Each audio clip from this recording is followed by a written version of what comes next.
Hello students, welcome to my channel eScience. Today we are going to discuss about a topic called atomic structure.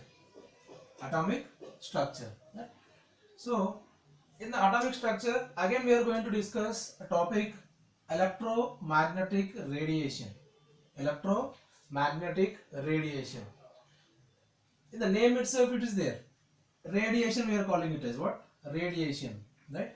So as generally we know, for other radiations like other energy sources, they need a medium.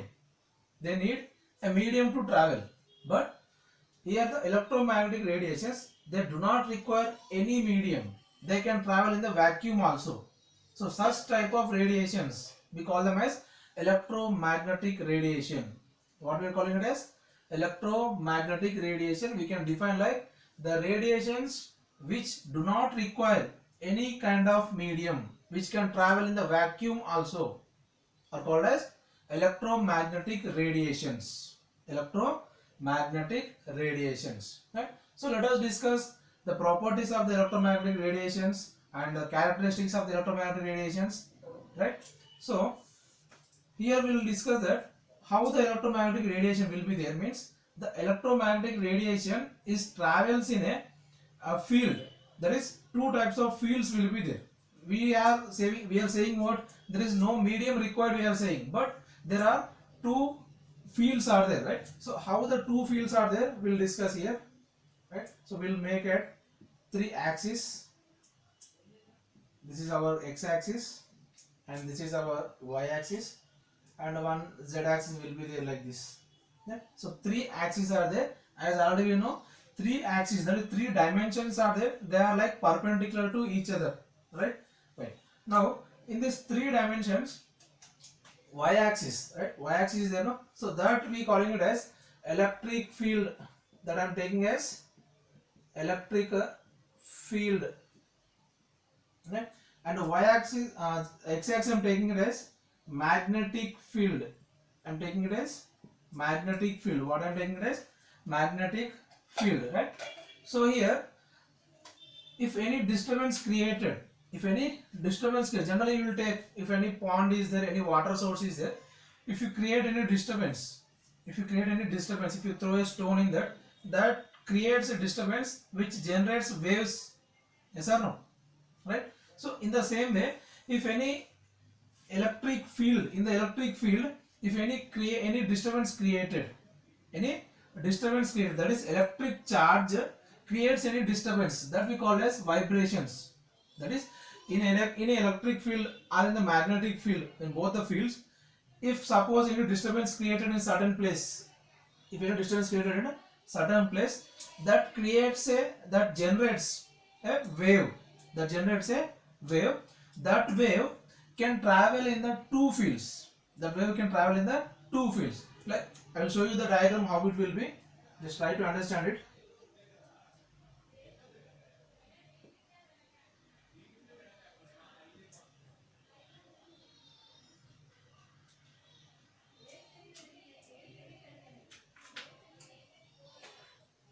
So once you see it carefully,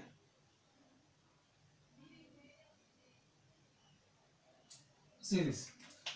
So one is on the vertical direction, like vertically how it is going like this, and one direction is horizontal direction. That is for one is to side for my side and for your side. That is one is vertically it is going and one is horizontally it is coming my side and is coming to your side also. Right? So in these two fields the wave is moving. So the wave generated in a field called electric field and magnetic field. So we named the wave it as electromagnetic wave. Electromagnetic wave. That is electromagnetic wave, and the three dimensions are mutually perpendicular to each other. That is perpendicular to each other mutually. Okay, right. And this wave we call as electromagnetic wave, which generates or which moves in the two directions like electric field and magnetic field. As we know, right hand rule, right? So the see these three fingers are, that is three are perpendicular to each other, right? If you take these three, so one is electric field and another is magnetic field, and one more will be the direction of the wave, right? So see this, the two directions are there, electric field is there and magnetic field is there. The wave is propagating in the two directions, and the one more z-axis is there, no? That we called as direction of the wave. Direction of wave. Okay, so that is, we can say it by the right hand rule also.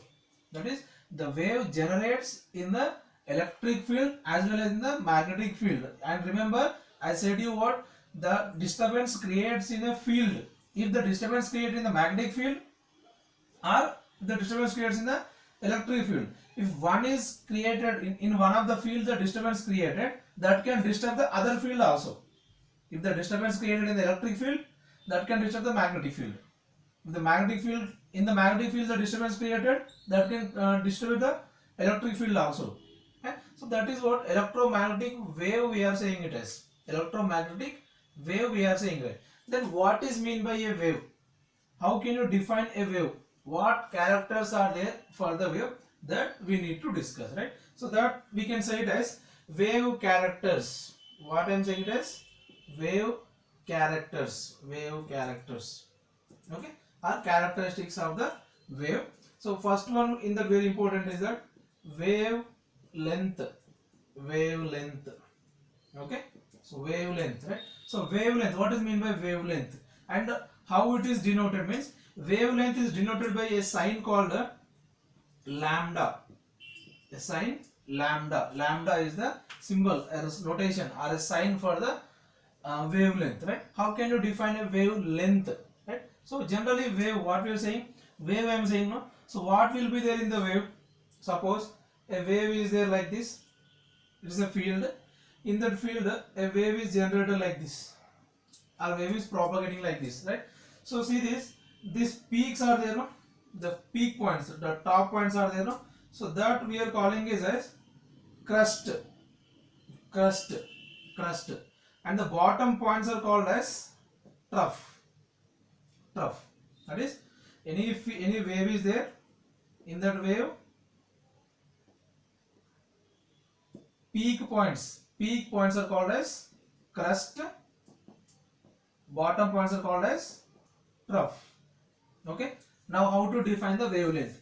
The distance between the distance between the two continuous crust, the distance between the two continuous crust. You should not say like two crust, we need to say two continuous crust, or two consecutive crust, or two consecutive trough, or two continuous trough.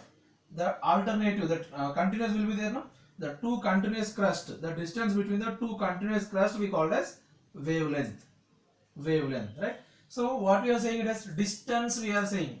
What I am saying?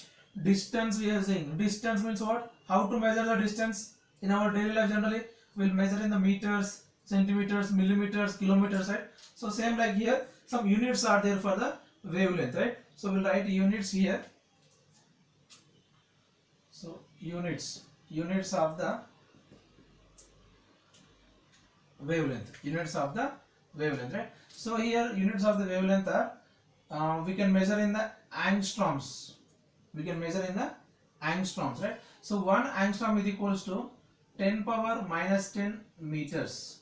1 angstrom is equals to 10 power minus 10 meters, and we can measure in the nanometers also, nm. 1 nanometer is equals to 10 power minus 9 meters. Okay? So angstroms, nanometers. So in this, by this we can say what? 1 nanometer is equals to 10 angstroms. 1 nanometer equals to 10 angstroms, right? And 1 in the picometer also we can measure. 1 picometer is equals to 10 power minus 2 meters. So these are the units for the wavelength, lambda. Okay. Right. Then only wavelength is there. No other characters are there. Yes, other characters also are there. That is, one of the character is that frequency. What I am saying it as frequency. Generally we will say no frequency. How can we say the frequency? Suppose a fan is there. Suppose that a fan revolves. How many times it revolves in a second?